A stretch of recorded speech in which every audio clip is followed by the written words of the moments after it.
Hey, what's going on? Ryan here with Intersection Records, and just got finished with night one, Dead and Company, San Francisco at the Golden Gate Park. Night one, Billy Strings opens up.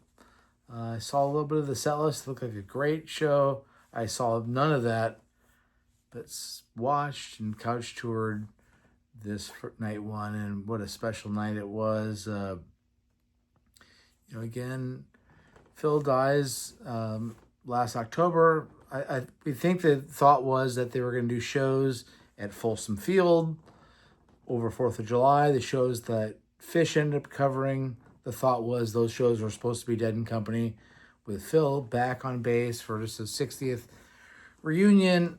This comes in to play after Phil dies, and awesome openers. So we have Billy Strings tonight. We'll talk about tomorrow. Let's get into the set list. This was quite good. We opened up with Stranger. I mean, just one of my favorite openers. Got in here on the backside of this is my studio and TV and hang, and Bobby's got some like rug on him or something, some sort of trench coat, and looking old. Bobby's old, but Bobby's sounding good. And one of my favorite songs, Stranger, into dancing in the streets.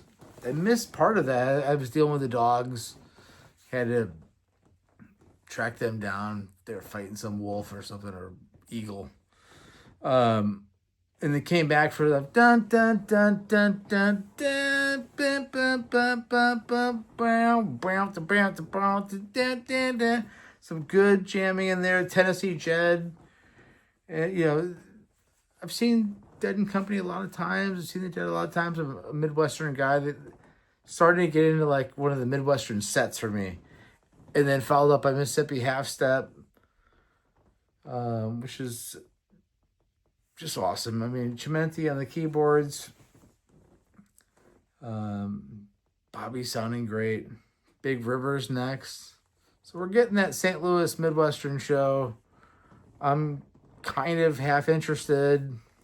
I'm liking the show a lot, but it's not blowing my mind. It's kind of this whimsical, freaking floating thing, which is good. Don't get me wrong. I'll take that over nothing, but it's not blowing my mind. And then Althea, which I know people love Althea. It's the greatest song in the world, and John does sing it really well. It's just not one of my favorite songs. And it's a short six song set. I'm like, what's going on here? Why are they walking off? I come in, the screen turns to like this advertising,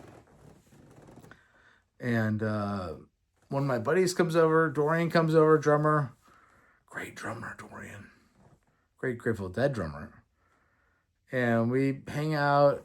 Come back, and they kick off the second set with Box of Rain, and we're listening to it because we're out back, like beyond these windows.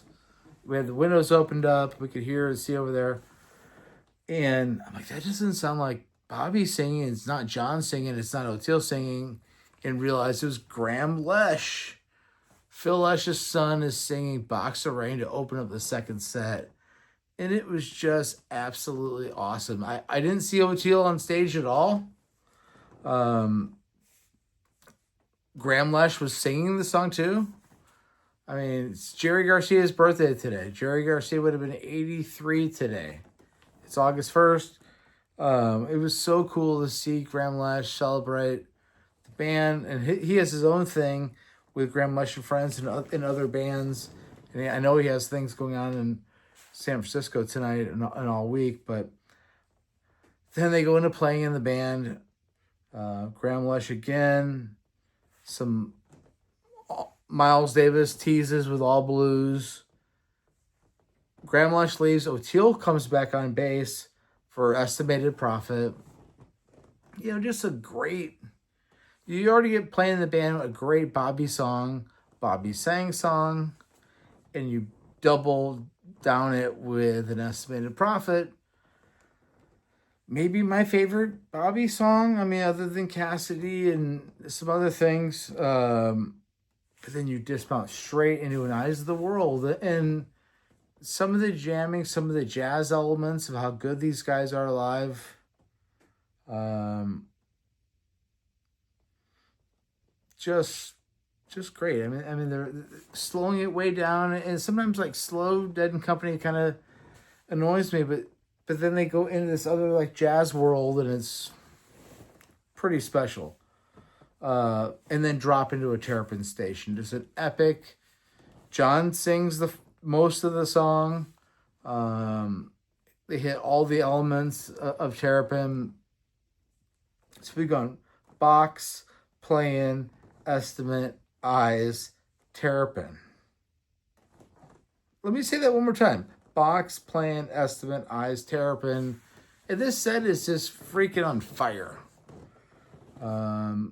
It's all you could want. It was a really great version of Terrapin. Bobby, of course, at the end brings it home with the inspiration, and it was awesome.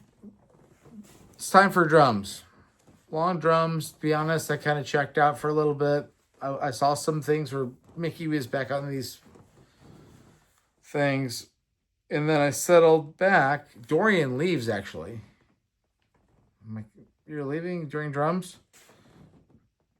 They go into Wharf Rat, and it's not Bobby singing. It's not John singing. It's not O'Teal singing. It's not Jeff singing. It's freaking Billy Strings singing. And the Wharf Rat jam that they did with elements of the other one and other things that they did, I would say it was probably 20 minutes long. I don't know how long it was. Was some of the best guitar playing, just some of the most fun for me as a Dead fan. One of my favorite songs. Seeing Billy just take that band over. I mean, John was allowing this and yeah, I mean, there was interplay, but it was completely kind of led by Billy. It was a beautiful 20 minutes plus, I would say, of guitar bliss and some of the best improvisational music I've seen. I mean, it made the night a complete home run. Billy ultimately walks off, and Billy's singing, by the way. Billy's singing Wharf Rat, is phrasing, gone up and wandered downtown, nowhere to go. But I mean, he's nailing it. And watching Bobby look at Billy, I don't know. It was cool to see Billy just crush the vocal on Wharf Rat, crush the leads, having John like accompany. So you have Billy Strings, one of the greatest guitar players on earth, and John Mayer is one of the greatest guitar players on earth. O'Teal had a solo at some point. I may have been during Terrapin. Unbelievable. So jazzy, or maybe it was Eyes. It was like Miles Davis's quintet, 1965. It was beautiful. Wharf Rat finish off with Buddy Holly and the Crickets. Not Fade Away, one of my favorite songs. A short break for an encore. And just an unbelievable knocking on heaven's door where everybody got to show off what they do. I mean, everybody in that band got to show off their skill set, which is an immense palette of flavors and colors. And what a great night one. Can't wait to see night two. Actually, I'm seeing Blue Oyster Cult tomorrow night and El Monstero. So I may not see tomorrow. Check out my channel. We only talk about great music every single day. Peace out. See you.